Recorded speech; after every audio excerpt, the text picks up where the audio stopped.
को दुख आया, दुख काटने के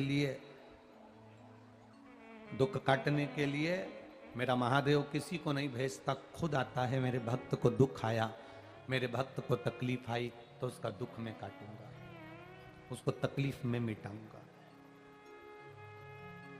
उसका एक नाम है महामृत्युंजय। क्या नाम है? महामृत्युंजय।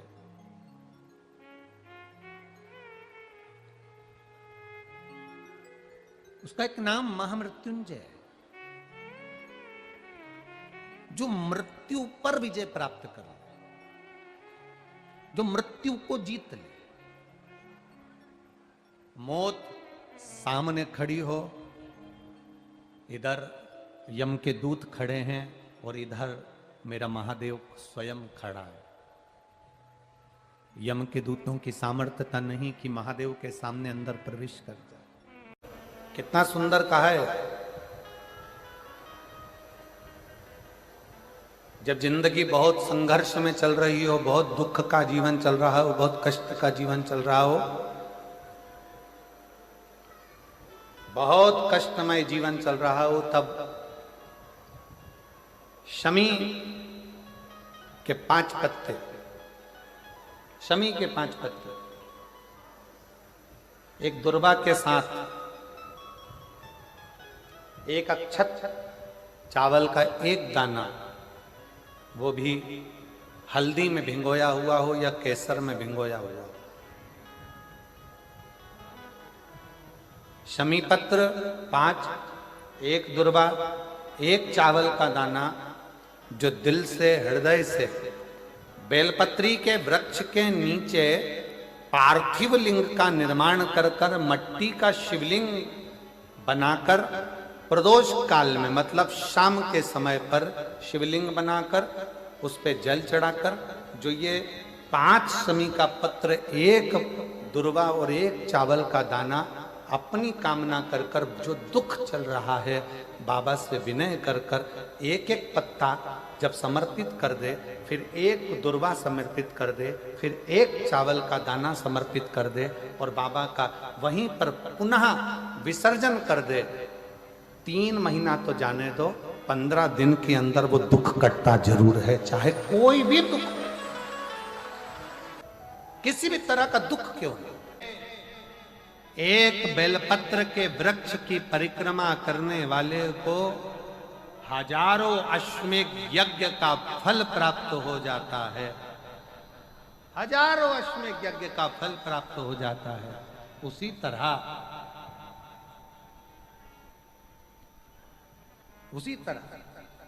एक पार्थिव लिंग का निर्माण करने वाले को, मिट्टी का शिवलिंग का निर्माण कर कर पूजन करने वालों को 12 ज्योतिर्लिंग के शिवलिंग के दर्शन का पुण्य फल प्राप्त।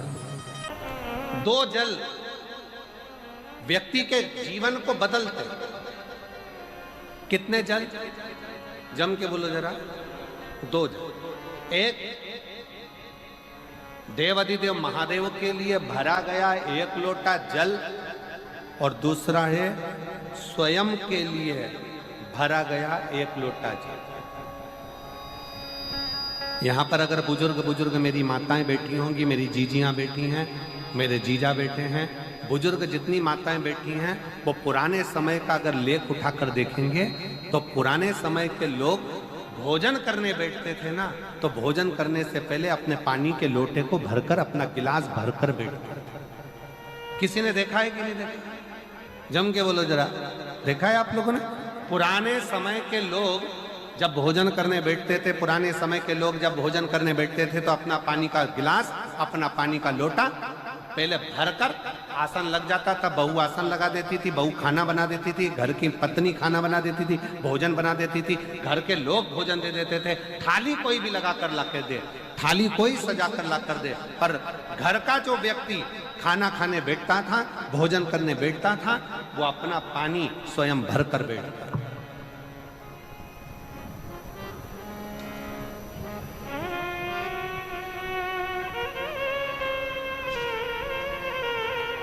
अब आज के जमाने में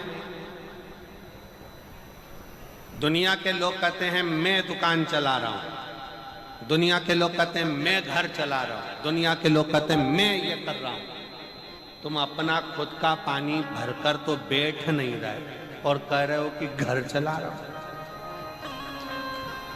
स्वयं का एक गिलास पानी व्यक्ति नहीं भर पा रहा। कितना सुंदर कहा है महाराज जी। बहुत सावधानी से सुनिएगा। दो जगह का जल व्यक्ति के जीवन को बदल देता है। एक शिव के लिए भरा गया जल और दूसरा स्वयं के लिए भरा गया जल। स्वयं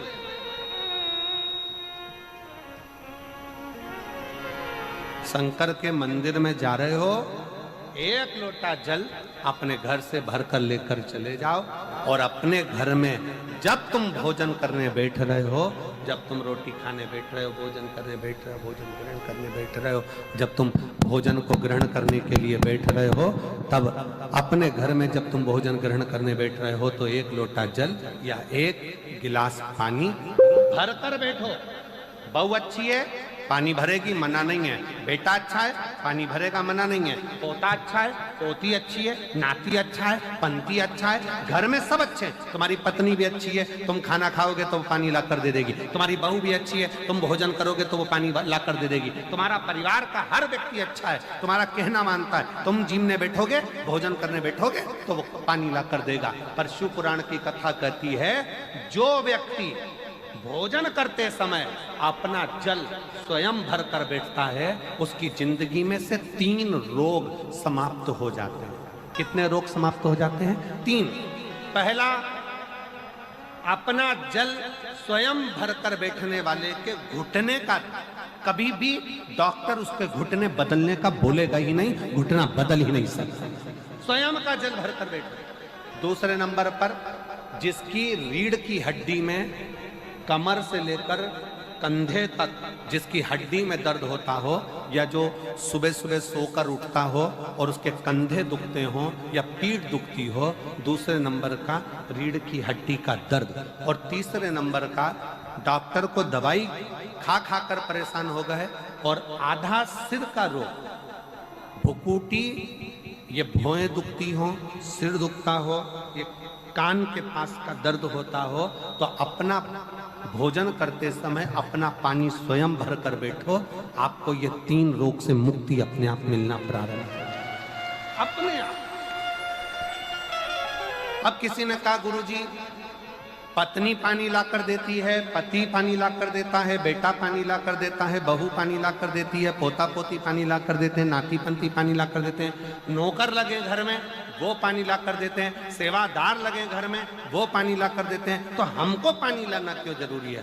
तो अग्नि पुराण में वर्णन आता है कि जो घर में पानी जिस मटके में भरते हो, जिस हंडे में भरते हो, जिस बाल्टी में भरते हो, जिस टंकी में पानी भरते हो, पीने का पानी जिस हंडे में, मटके में, बल्टोई में, जिस गगरे में तुम भरते हो, वो स्थान पितरों का स्थान रहता है। जब हम पानी भरकर भोजन करने बैठते हैं तो हमारे पितर भी उस स्थान पर आकर निश्चित जगह पर बैठते हैं, और जब हम भोजन ग्रहण करते हैं तो हमारे पितरों के भाव का आशीर्वाद हमारे ऊपर पड़ जाता है, जिससे हमारे 3 दर्द समाप्त हो। स्वयं भरो, स्वयं।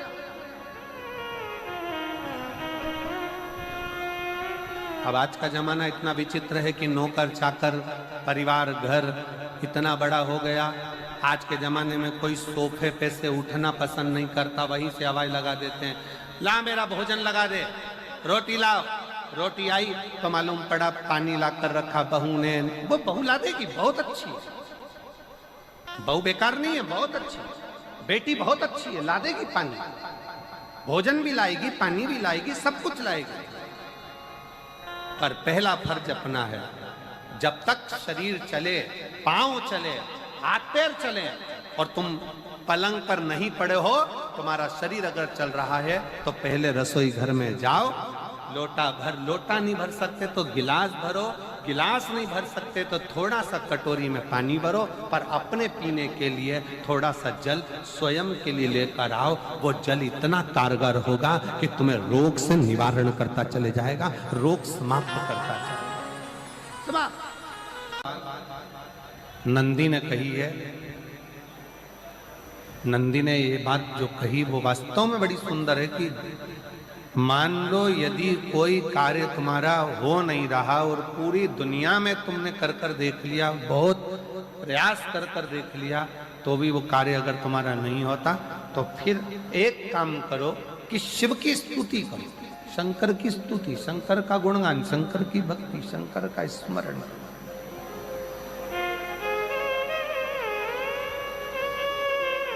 फिर शिव की स्तुति करिए, शंकर से विनय करिए, शंकर से निवेदन करिए, शंकर का गुणगान करिए।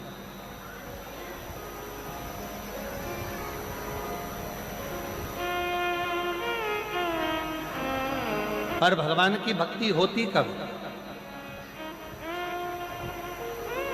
जितने आस्था चैनल पर कथा सुन रहे हैं, जितने फेसबुक यूट्यूब पर कथा सुन रहे हैं, जितने पंडाल में बैठकर शिव भक्त कथा को रसपान कर रहे हैं, उनसे निवेदन करूंगा कि शंकर की भक्ति होती कब है, शंकर का स्मरण कब होता है, शंकर की भक्ति कब होती है, शंकर की कथा सुनने में मन कब लग सकता है, जब अपने भीतर की अभिमत्ता, अपने भीतर का अहम, अपने भीतर का अहंकार, अपने भीतर की आसक्ति, अपने भीतर का काम, अपने भीतर की तृष्णा जब दूर हो जाए, तो समझो कि आप शिव में मन लगा बैठे।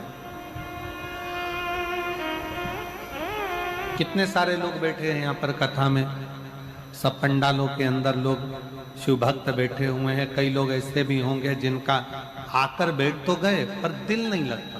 लगाकर सुनिएगा, एक बेलपत्री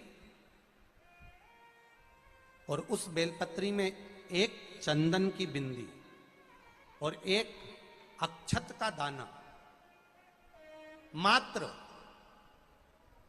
रखकर भी अगर शिवालय पर चढ़ा दी जाती है,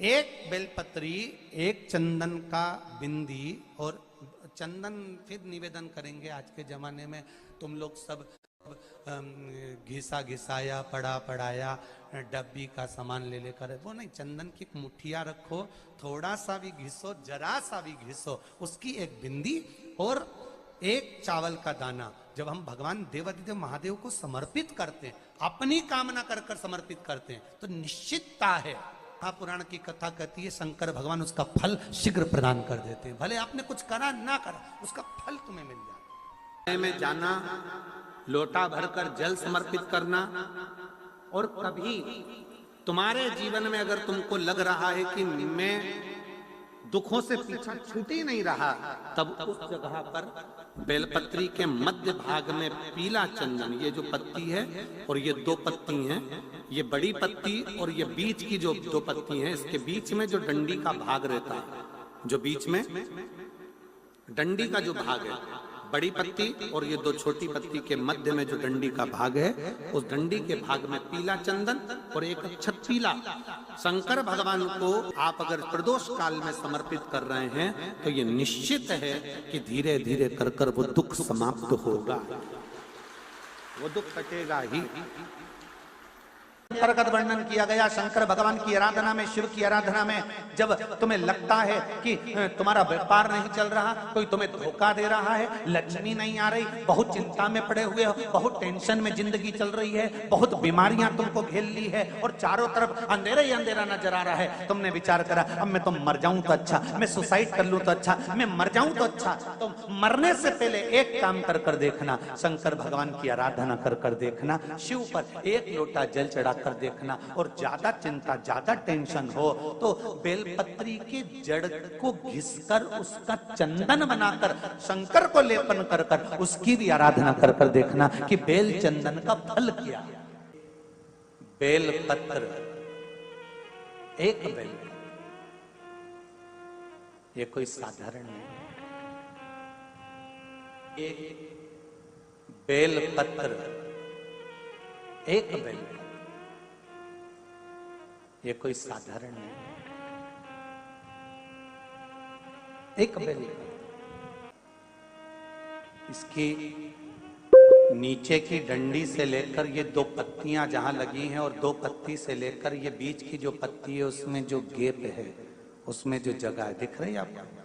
ये दो पत्ती से लेकर बीच की पत्ती के बीच में जो जगह खाली रहती है, 33 कोटि देवी देवताओं विराजमान रहते हैं इस बीच की जगह में।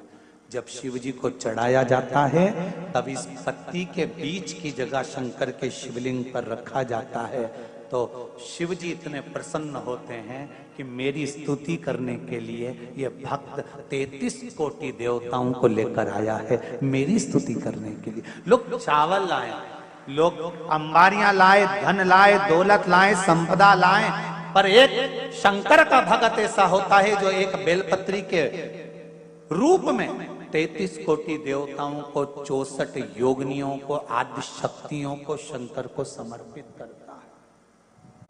कितना सुंदर संवाद है, कितना सुंदर बात कही कि भूल से भी किसी तीर्थ में नहीं गए,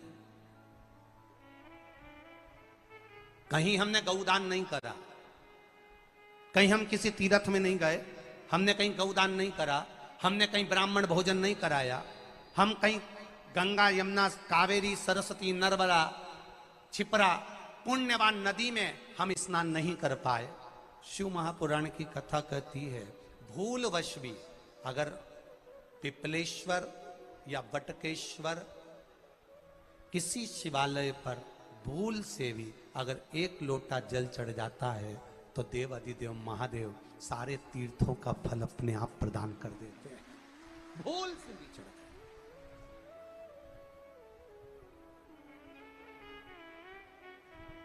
एकांतेश्वर महादेव किसी तीर्थ में नहीं गए, कहीं हमने गौदान नहीं करा, कहीं हम किसी तीर्थ में नहीं गए, हमने कहीं गौदान नहीं करा, हमने कहीं ब्राह्मण भोजन नहीं कराया, हम कहीं गंगा यमुना कावेरी सरस्वती नर्मदा छिपरा पुण्यवान नदी में हम स्नान नहीं कर पाए। शिव महापुराण की कथा कहती है भूलवश भी अगर पिपलेश्वर या बटकेश्वर किसी शिवालय पर भूल से भी अगर एक लोटा जल चढ़ जाता है तो देव अधिदेव महादेव सारे तीर्थों का फल अपने आप प्रदान कर देते हैं। भूल से भी चढ़